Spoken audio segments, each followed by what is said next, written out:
Hey, everybody. Hope you're doing well today. Let's take a look at the government solutions to unemployment and understanding the options that the government has in order to fix unemployment in the economy. And we're going to look at two specific situations. First, cyclical or demand deficient unemployment. And then, secondly, two different solutions, the interventionist supply side theory on how to correct or improve structural unemployment, and then the market-based or free market solutions to structural unemployment. But first, let's take a look at demand deficient or cyclical unemployment and possible government solutions. All right, first of all, this short video has a lot of words on it. I'm sorry for that, but I've made the mistake, I thought, of putting too much on here so that you could take notes and get it all out without just listening to my voice, but actually seeing it on a screen. So what's this? So here we go. We have a situation where the economy is experiencing cyclical or demand deficient unemployment. Okay. So given that the problem, if it is demand deficient, is a low level of aggregate demand, well, then the solution to this type of unemployment should also be fairly clear, right? If it's demand deficient, then you need to figure out a way, if you're the government, you're the parents of the economy, to push aggregate demand back out. Okay, so the government can intervene to bring about an increase in aggregate demand, and they only have two tools, right? Fiscal policy or monetary policy. They got a two-tool toolbox. They got fiscal policy, that's one tool. The other tool is monetary policy. And basically, the fiscal policy tool's got two sides on it, right? Taxing and spending. And the monetary tool has two sides to it also. Think of a hammer. It has two sides. They're both useful. One's to pound in the nail, one's to pull it out. Fiscal policy, it's a hammer. It's got two sides. What is it? Taxing, spending. Monetary policy, it's a hammer. It's got two sides. What are they? Well, their money supply and their interest rates. So those are the two things they can do.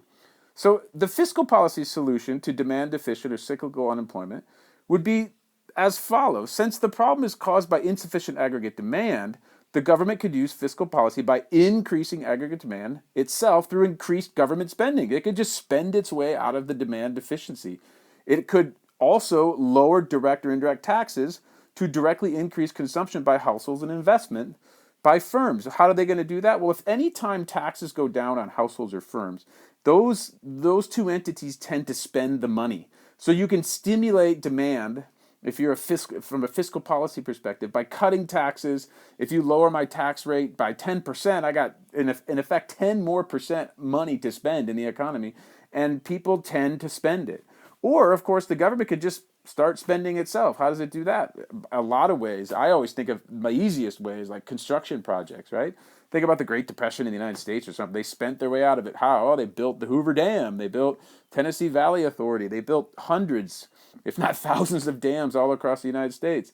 In 2008, Obama released $3 billion to fund interstate highway systems, the interstate highway system in the United States. So increased government spending of any kind, because government is one of those factors of aggregate demand, right? C plus I plus G plus X minus M, that should push demand outward and therefore solve the problem of demand deficiency. Or the monetary policy solution could be there should be a T there, central bank could use monetary policy by decreasing interest rates or increasing the money supply. By decreasing interest rates, that decreases the price of money. Anytime something's cheaper, more of it will be demanded. What are they demanding the money for? For investment.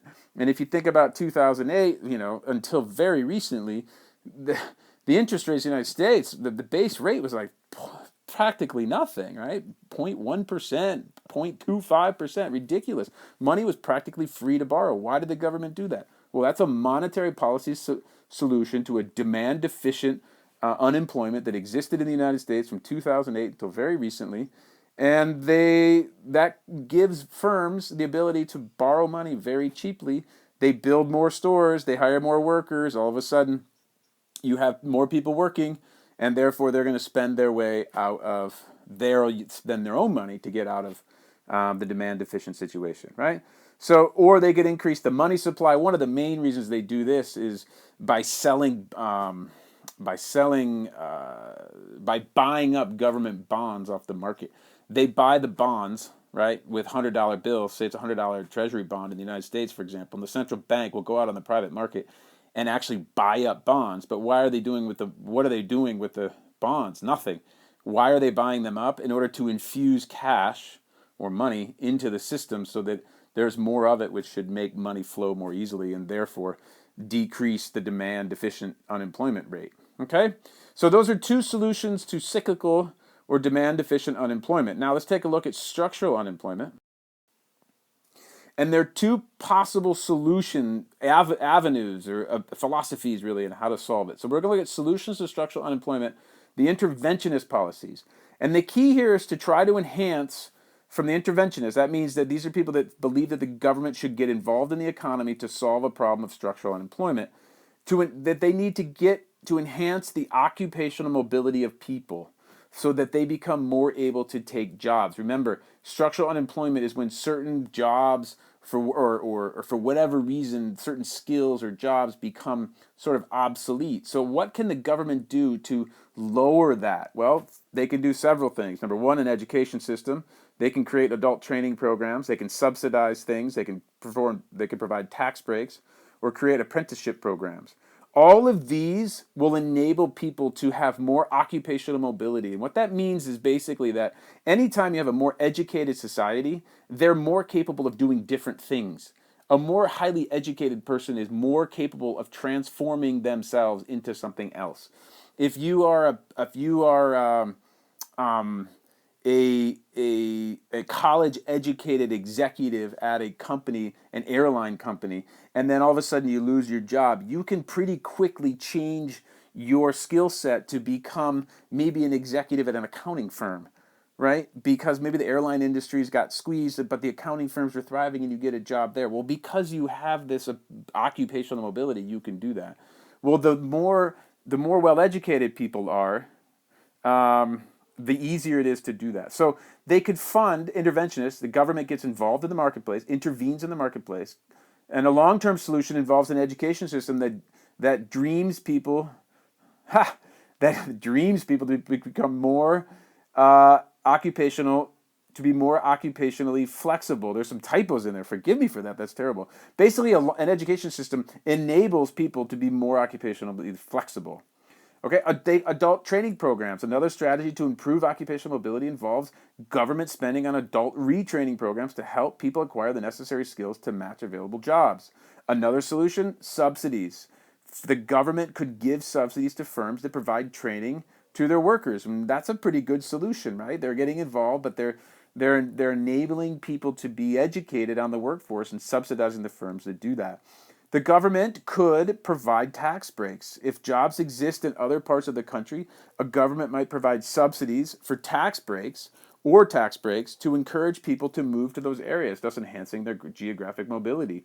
And governments do this a lot for firms. I know that there was a Honda dealership that came that was going to go and be built in Ohio in the United States, and they decided to build it in Tennessee because they got like a $5 billion tax break from the Tennessee government, and the Ohio government didn't do that, and so that's why they moved there.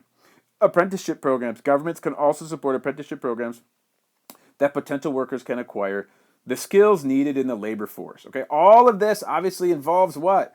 Government spending, right? So there are two main disadvantages, of course. The first is they're likely to involve a high opportunity cost, as governments will have to forego spending in other areas to be able to afford the strategies. And of course, the second is that these policies are really only effective in the long term. And if you're running for office and you say, "Oh, well, yeah, I know we have unemployment right now, so we're gonna provide funding for adult training programs." Well, when people are hurting and they don't have a job, they're not that interested in long-term solutions. So all of these are long-term solutions that, in the end, will provide a great solution to the people. But in the short term, they might not, and politically, that could be costly. Okay, now let's look at the market-based interventionist policies. Not the market-based interventionist policies, but rather the market-based and free market supply-side policies. These are solutions to structural unemployment.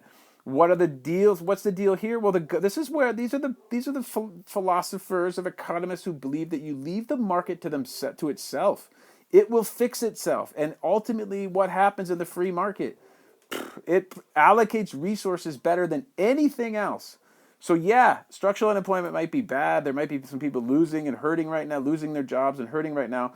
But ultimately, you need to wait and let the market decide who and where the jobs are going to be allocated. Okay, so one thing, so this, as opposed to government interventionist. This is more like government getting out of the economy and allowing the market forces to take over. So one way they can do this is to reduce unemployment benefits to give unemployed people an incentive to take jobs that are available. Another market-oriented economists feel that government intervention and labor market regulations reduce labor market flexibility and therefore discourage businesses from hiring workers. Right? Regulations, any government intervention and labor market regulations costs firms money, and anytime you raise the cost for firms, of course, it's gonna discourage them from hiring more workers. Market-based supply-side policy economists would argue that regulations about hiring and firing make businesses less willing to take on new workers.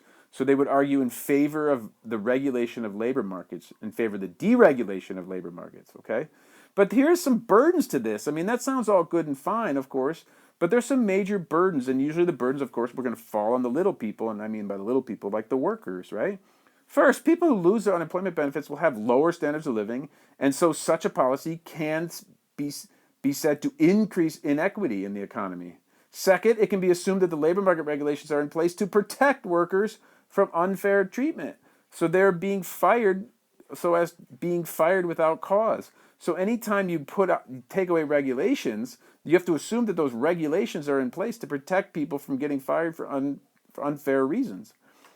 Third, labor market regulation also guarantees certain conditions of work, such as working time, holidays, and safety at work. If you remove these, then the big businesses may not provide the same work conditions or working holidays and safety regulations.